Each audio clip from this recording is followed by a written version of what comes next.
الصلاة والسلام عليك يا رسول الله وعلى آلك وأصحابك يا حبيب الله.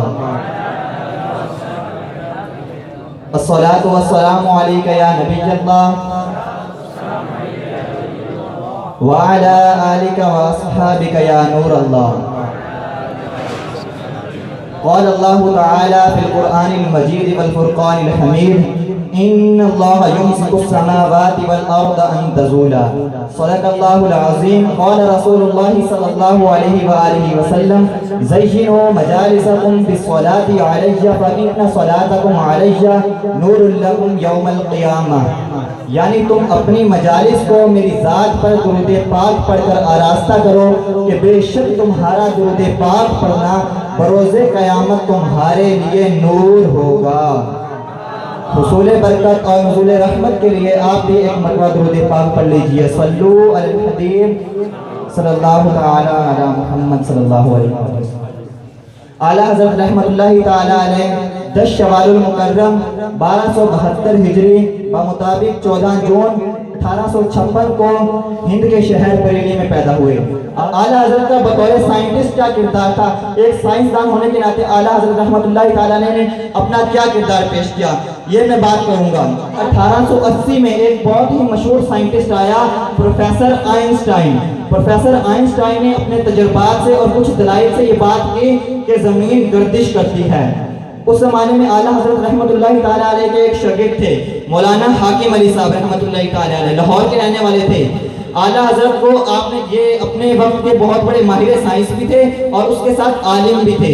جب آئنسٹائن نے یہ نظریہ پیش کیا کہ زمین گردش کرتی ہے تو آپ نے اپنے استاد یعنی اعلیٰ حضرت کو، آپ ان کے مرید بھی تھے، تو اعلیٰ حضرت کو مولانا حاکم علی صاحب نے خط لکھا کہ آئنسٹائن کہتا ہے کہ زمین گردش کرتی ہے اور پوری دنیا کے سائنٹسٹ اس کی بات کو تسلیم کر چکے ہیں، لہٰذا آپ قرآن و حدیث سے کچھ ایسا مواد اخذ کیجئے، کچھ ایسا سامنے لائیے جس سے یہ ثابت ہو سکے کہ زمین گردش کرتی ہے، تاکہ ہم سائنسدانوں کو یہ بتا سکیں کہ جس بارے میں تم آج تحقیق کر رہے ہو ہمارا قرآن 1400 سال پہلے اس بارے میں بتا چکا ہے. اعلیٰ حضرت کے پاس جب یہ خط پہنچا، یہ خط فتاوی رضویہ کی 27ویں جلد کے صفحہ نمبر 227 پر موجود ہے. اعلیٰ حضرت کے پاس جب یہ خط پہنچتا ہے تو اعلیٰ حضرت خط پڑھتے ہیں اور اس خط کے جواب کے طور پر پوری ایک کتاب لکھتے ہیں جس کا نام نزول آیات فرقان و سکون زمین و آسمان. اس کتاب میں اعلیٰ حضرت رحمت اللہ تعالی علیہ قرآن پاک سے، احادیث کریمہ سے، تفاسیر سے نقل کرتے ہیں اور یہ کتاب اس کو بھیجتے ہیں اپنے شاگردوں کو کہ یہ پڑھ لو، ہمارا اسلام، ہمارا قرآن یہ کہتا ہے کہ زمین گردش نہیں کرتی بلکہ زمین ساکن ہے.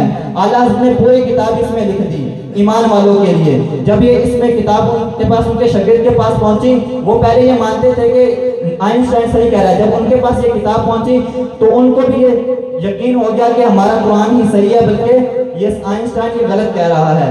اعلیٰ حضرت نے جب یہ رسالہ لکھا اس میں بہت سی احادیث، بہت سی قرآن پاک کی آیات نقل کی. اس میں سے ایک حدیث اور ایک قرآن پاک کی آیت آپ کے سامنے عرض کروں گا. ترمذی شریف کی حدیث پاک ہے، نبی کریم صلی اللہ علیہ وآلہ وسلم نے ارشاد فرمایا کہ اللہ تبارک و تعالیٰ نے جب زمین کو پیدا فرمایا تو وہ زمین حرکت کرنے لگی، وہ زمین الٹ پلٹ ہونے لگ گئی. تو آپ صلی اللہ علیہ وآلہ وسلم ارشاد فرماتے ہیں جب وہ زمین الٹ پلٹ ہونے لگی تو اللہ تبارک و تعالیٰ نے اس زمین پر پہاڑوں کی میخیں گاڑ دی اور وہ زمین ساکن ہو گئی. اب جب آپ صلی اللہ علیہ وآلہ وسلم نے یہ ارشاد فرما دیا کہ زمین ساکن ہو گئی تو ہم کیسے کہہ سکتے ہیں کہ زمین متحرک ہے، زمین حرکت کرتی ہے، زمین گردش کرتی ہے؟ یہ ہوگی احادیث سے بات اور قرآن پاک سے. قرآن پاک کوئی ایسی ویسی کتاب نہیں ہے، قرآن پاک اللہ تبارک و تعالیٰ کا نازل کرتا قرآن پاک ہے. تو اس قرآن پاک میں اللہ تبارک و تعالیٰ نے ارشاد فرمایا زمین کی گردش کے حوالے سے پارہ 22 سورۃ الفاطر کی آیت نمبر 41 میں اللہ تعالیٰ ارشاد فرماتا ہے ان اللہ یمسک السماوات والارض ان تزولا. بے شک اللہ تبارک و تعالیٰ آسمان اور زمین کو روکے ہوئے ہے تاکہ وہ جنبش نہ کرے. تو جب اعلیٰ حضرت کی یہ کتاب نزول آیات فرقان و سکون زمین و آسمان آئی تو آپ کے جو شاگرد تھے وہ آپ سے متفق ہو گئے. یہ کتاب تو آپ نے لکھی ایمان والوں کے، جو مسلمان تھا وہ تو اس کتاب کو مانتا تھا کیونکہ قرآن پاک کی اور احادیث کی اس میں بات کی گئی تھی. لیکن سائنٹسٹ اس بات کو کیوں مانے؟ وہ تو قرآن کو نہیں مانتے، اسلام کو نہیں مانتے، حدیث کو نہیں مانتے، تو اعلیٰ حضرت کو کہاں سے مانیں گے؟ تو ان کے لیے اعلیٰ حضرت رحمت اللہ تعالیٰ نے ایک اور کتاب لکھی جن کا بھی بھائی ذکر کر رہے تھے. کتاب کا نام ہے فوز مبین در رد حرکت زمین. یہ کتاب اعلیٰ حضرت نے لکھی سائنٹسٹ کے لیے صرف. اس میں 105 دلائل سے اعلیٰ حضرت نے یہ ثابت کیا کہ زمین ساکن ہے, زمین گردش نہیں کرتی. اور حیرت کی بات تو یہ ہے ان 105 دلائل کے اندر ایک بھی دلیل ایسی نہیں تھی جو قرآن سے ہو, ایک بھی دلیل ایسی نہیں تھی جو حدیث سے ہو. 105 کی 105 دلائل یہ سب کے سب یہ سائنٹیفک تھے, یہ سائنسدانوں کے لیے تھے. تو اعلیٰ حضرت نے جب یہ کتاب لکھی تو اس کو انگلش میں ٹرانسلیٹ کیا گیا. انگلش میں ٹرانسلیٹ کر کے اس کو مختلف ممالک میں بھیجا گیا. جرمنی میں بھیجا گیا, اٹلی میں بھیجا گیا, امریکہ کی یونیورسٹی میں بھیجا گیا.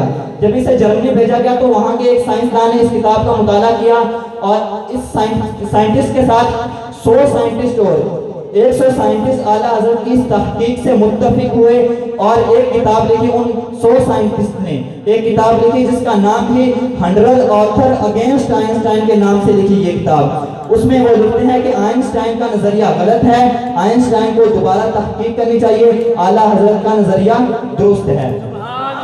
اللہ تعالیٰ سے دعا ہے کہ جو کچھ سنا اسے یاد رکھیں, اس پر عمل کریں اور اسے دوسروں تک پہنچانے کی توفیق عطا فرمائے. آمین. وما علینا الا البلاغ.